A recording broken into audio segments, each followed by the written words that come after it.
Hello everyone, thank you for having me at the 13th International Conference on ICT for Smart Society, ICISS 2026. My name is Michael Vandira Sasongko from the Primary Teacher Department, Faculty of Humanities, Bina Nusantara University. This is paper ID 226, titled Risk Dominant Decision Modeling in AI Adoption, Evidence from Indonesian Elementary Teachers. Let's begin with the background. Generative AI now gives Indonesian teachers unprecedented access to content generation tools. Yet, as you can see here, classroom adoption remains uneven. Access alone does not explain behavior. On the left, conventional models such as TAM and UTUT assume that an additive and compensatory logic factor operates independently and strengths in one factor can offset another. Adoption in this view follow a linear additive process. On right, our study proposed something different, a sequential risk-gate logic. Here risk acts as the first decision gate, competence and support only matter after risk is just acceptable, and adoption follow a hierarchical pathway. This brings us to the gap the study addressed. What if risk is not just another predictor, but the first gate to adoption?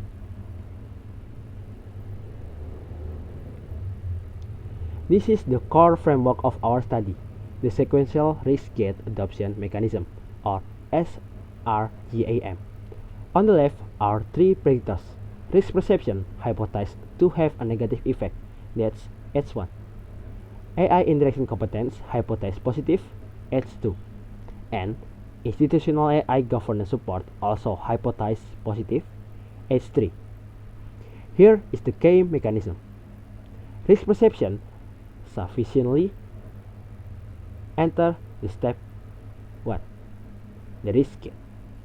A non-compensatory decision condition, perceived risk must be sufficiently acceptable before other factors and become a consequential at all. If the answer is yes, the process moves to step 2, the enabling condition, where AI interaction competence and institutional governance supports combine to shape behavioral intention to use AI-generated learning content, or BIAI. But if the answer is no, if risk is not just acceptable, the pathway bypass step 2 entirely and leads directly to lower adoption intention.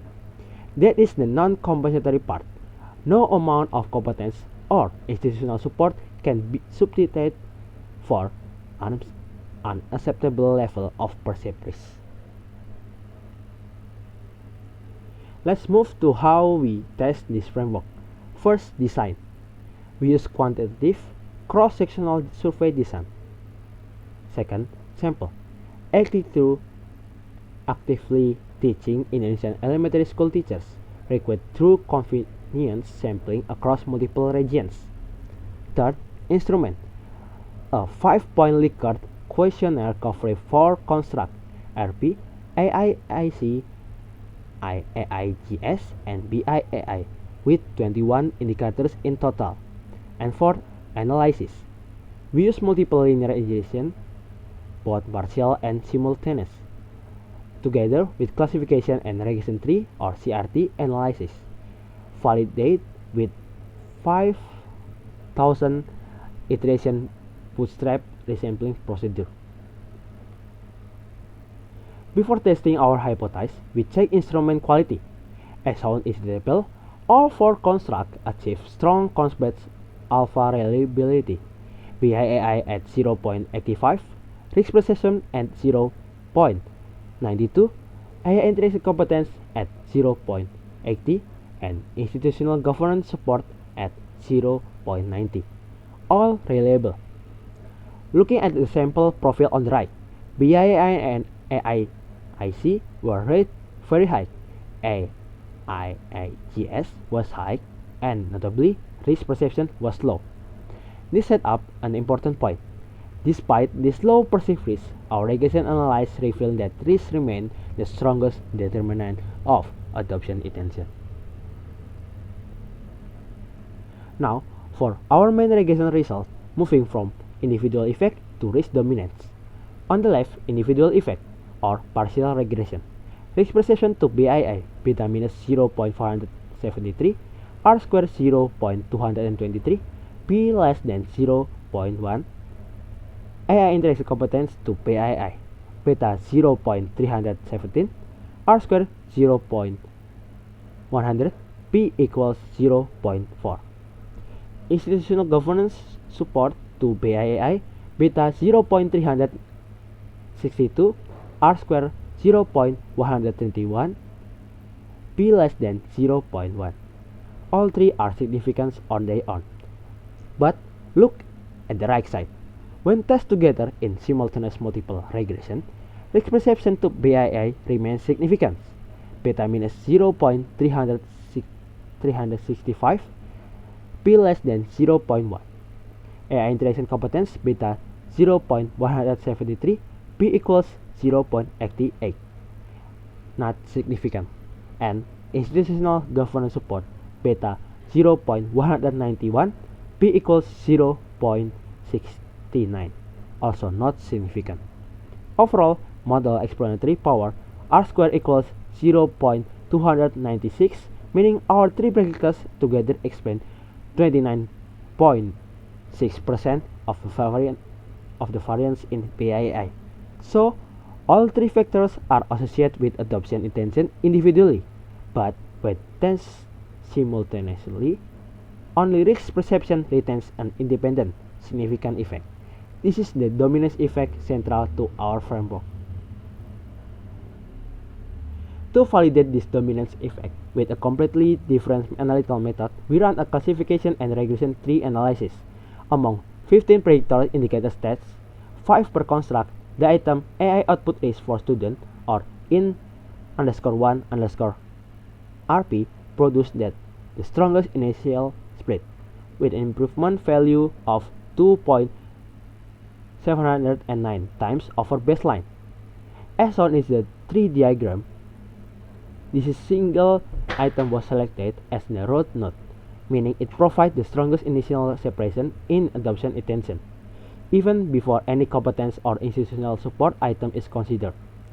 Teaching scoring 2.5 or below on this item, the lower perceived risk group, n equals 49, had a mean BII of 27.265.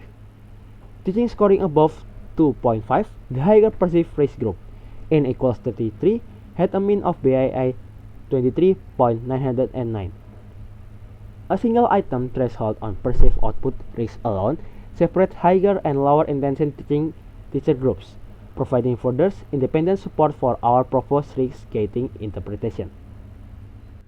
Putting the regression and CRT findings together, here are our key findings. AI adoption follows a risk-first pathway. It is a sequential, non-compensatory process, not a simple additive accumulation of enabling factors. Step 1. Risk evaluated. The teacher first assessed potential harm to students. Step 2. Get clear or not. Only if risk is just acceptable does the process continue. Step 3. Competence and support considered. AI interaction competence and institutional governance support now become relevant. And step 4. Adoption decision. Behavioral attention to use AI generated content, BIAI. Together, our regression and CRT findings indicate that AI adoption is not simply addictive. It follows a risk gate sequence, risk first, then competence and support. This study offers three contributions. Theoretically, it repositions AI adoption from capability-based paradigm toward a risk dominance paradigm. Our SRGM framework methodology, it integrates multiple regression and CRT to capture both linear effect and hierarchical decision logic. And practically, it highlights risk mitigation, transparency, explainable AI, and governance clarity as central priority for supporting AI adoption among the teachers. Of course, all studies have boundaries, and this limitation informs where we go next. On the limitation side, convenience sampling limits generalizability.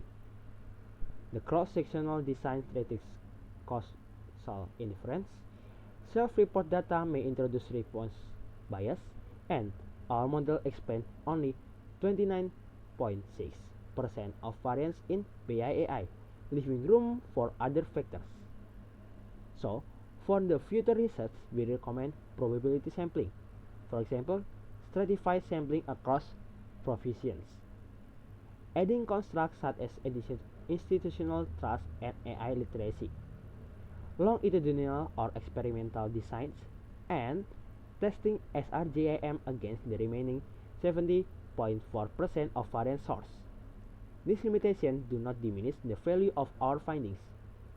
They guide the next steps towards stronger evidence. To conclude, risk perception is the gate, not just a barrier. AI adoption in Indonesian elementary education is governed by a risk-first cognitive mechanism, not by competence readiness alone. An effective strategy must mitigate risk, with transparency and strength governance, before competence building can truly pay off. Thank you very much for your attention. I am Michael Van Songko, paper ID 226.